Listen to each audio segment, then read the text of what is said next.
Você também notou que o mundo mudou absurdamente nos últimos anos. E essa profundidade de mudança mudou o estilo de viver humano. E quando a gente fala hoje de ansiedade, a gente não consegue mais falar só de ansiedade individual. A gente está falando também, ao mesmo tempo, de um sofrimento que passa pelas relações humanas, pelo modo como a gente se relaciona no coletivo. Então, a gente pensar muitas vezes que a gente não dá conta, que a gente está cansado, ou que a gente é fraco, bom, talvez você não seja tão fraco assim.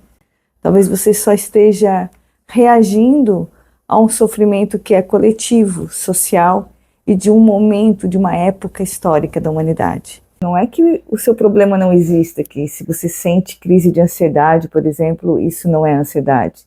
Claro que é, isso tem até nome na psicologia. Disfunções de self. E que, na verdade, a gente leva em consideração que essa ansiedade não seria só individual, mas fruto de um contexto, vamos dizer assim. E todo mundo vai dizer na saúde mental que o contexto importa, mas pouca gente te diz exatamente os riscos que a gente corre quando a gente passa essa situação de contexto de uma maneira tão conflituosa como a humanidade tem passado. O que a gente tem vivido são crises sanitárias, crises ambientais, crises políticas, polarizações que vão desde a rua até o ambiente familiar dentro de casa. A gente está vendo agora assim, a iminência de guerras, conflitos reais, guerras já acontecendo. Então, a gente nunca sabe se está na defensiva ou se está em colaboração. E isso vai criando alguns tipos de disfunções. E a gente pode perceber essas disfunções no nosso cotidiano em situações muito pequenas. Então, quero convidar você a pensar aqui comigo o que a gente pode fazer com isso.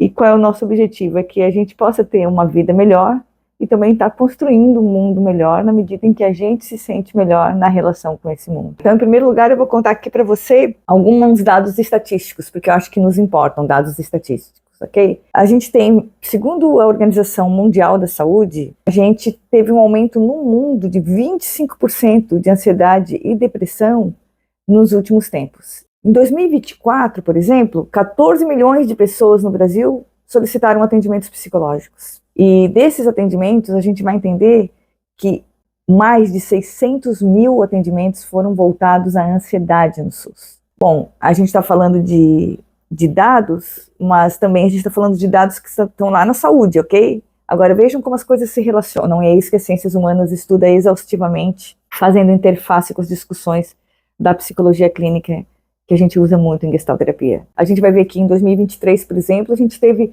258.941 registros de agressões decorrentes de violência doméstica. Isso sem colocar aí especificamente os feminicídios, que aumentaram assombrosamente. Tudo isso, gente, é para a gente pensar que uma sociedade em que a saúde mental piora, né?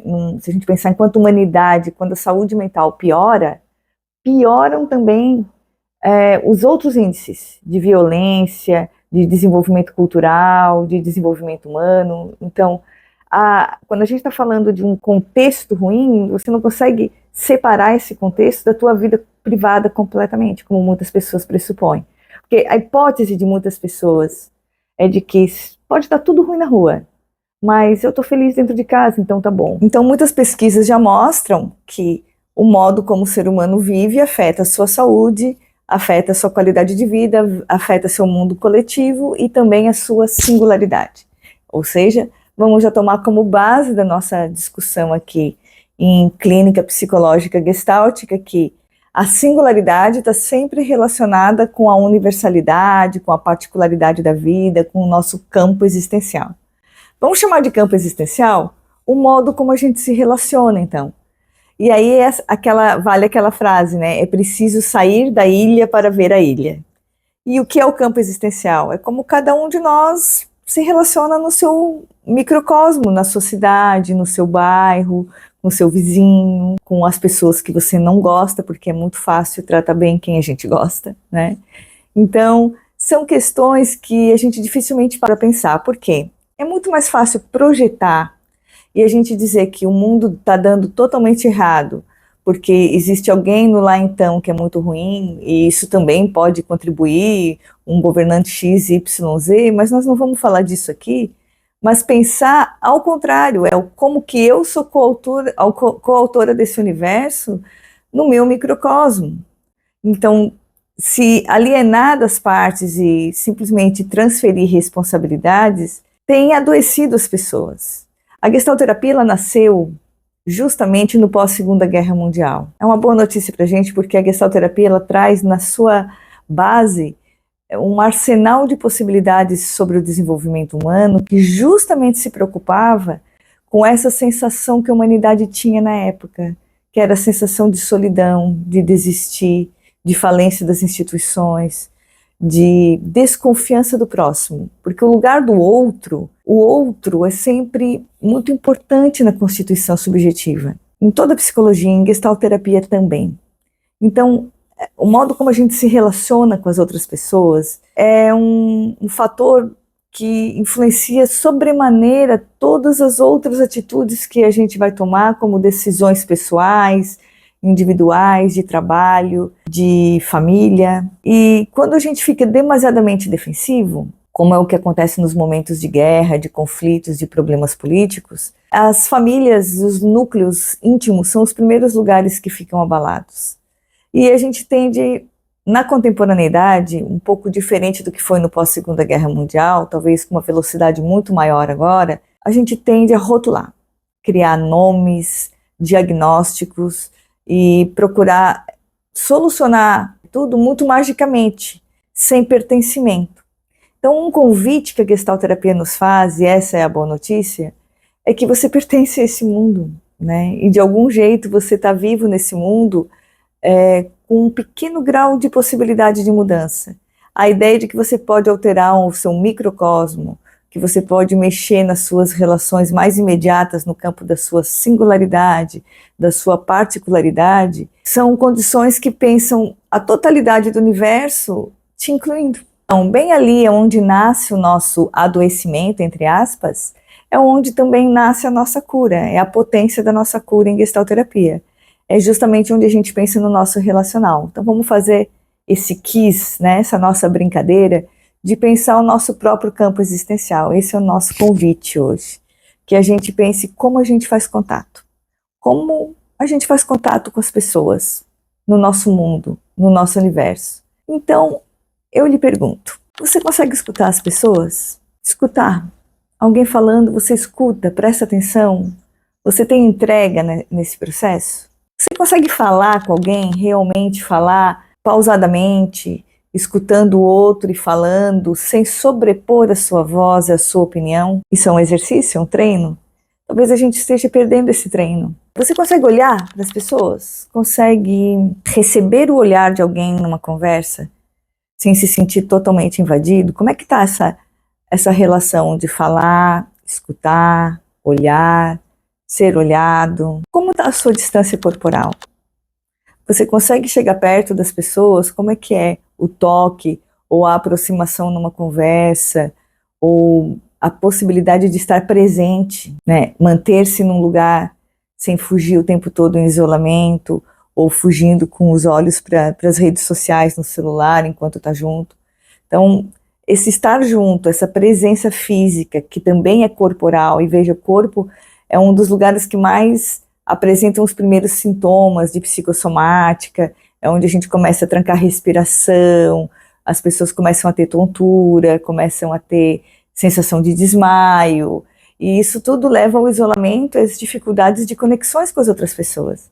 Então, negligenciar o corpo, vejam, a gente pode ter muitos personagens nas redes sociais, vocês podem ter aí vários usuários, você pode ter de Instagram, de qualquer outra rede, sei lá, você pode ter muitos usuários aí, nicknames, mas você é uma pessoa com corpo. Quando a gente deixa de ter corpo, a gente deixa de ter vida. Então essa ideia de vida digital, ela é muito circunstancial.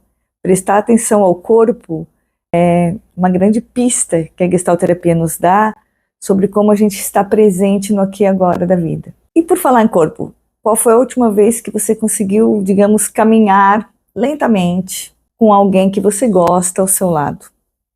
caminhar com alguém que você gosta. Olha que coisa tão simples. Ou estar com, se não consegue caminhar por qualquer motivo, mas estar com uma pessoa. Não só na presença física próxima de abraço ou amorosidade nos afetos românticos, mas uma amorosidade simples. Como que isso acontece para você? Quando foi a última vez que você sentiu o cheiro, o aroma do lugar que você estava? Prestou atenção nisso? No aroma? Se permitiu estar num lugar diferente, caminhar num lugar diferente, estar com pessoas diferentes? Talvez na natureza. Quando foi? Se não fez mais isso, procure fazer. Todos esses elementos que eu estou trazendo para vocês são elementos do campo existencial sobre como a gente faz contato com a vida. Claro que algumas pessoas podem dizer, isso é uma coisa muito difícil de fazer, muito bicho grilo, né? Mas será? O que eu estou falando talvez seja a coisa mais óbvia. E sabe o que está na outra ponta? Os psicotrópicos, a aceleração, competição e destruição. Se a gente perde de vista o nosso campo existencial, não tem nada de construtivo na outra ponta. A gente pode construir um mundo melhor, sim, desde que a gente consiga estar em campos existenciais razoavelmente saudáveis. Uma sociedade não saudável, com pessoas singularmente não saudáveis, não podem construir uma sociedade saudável. Então, estar atento a esses pequenos detalhes seria a coisa mais importante e a coisa mais ao alcance da nossa mão. Toda vez que você achar assim, poxa, eu não consigo mudar o mundo, tem muita guerra, tem muita coisa ruim acontecendo, lembra que tem algumas coisas que você pode fazer. E uma das coisas que você pode fazer é começar a mexer no seu microcosmo. Eu lembrei agora de um filme que eu vou deixar aqui a sugestão, não ganho nada para sugerir filmes, mas é um curta-metragem muito bonitinho. A última vez que eu vi ele estava disponível na Netflix, mas deve ser encontrado facilmente no YouTube também. É um curta-metragem se chama A Vida em Mim, sobre crianças, né? Meninas sírias que migraram para o norte da Europa, e mostra todo um processo de inclusão, exclusão, e como que a vida macro, né? Como as questões mais sociais ou culturais, econômicas, geográficas, afetavam a singularidade dessas pessoas. As famílias, as existências. Fala muito de psicossomática, as crianças criaram quadros psicossomáticos que aparecem. Então, A Vida em Mim retrata exatamente sobre isso que a gente está falando, sobre a importância de a gente estar atento ao nosso campo existencial. Se você gostou dessa nossa conversa gestáltica, eu peço que você curta aí, siga, compartilhe, para fortalecer o trabalho, e aí a gente se encontra por aí em outras conversas gestálticas. Até!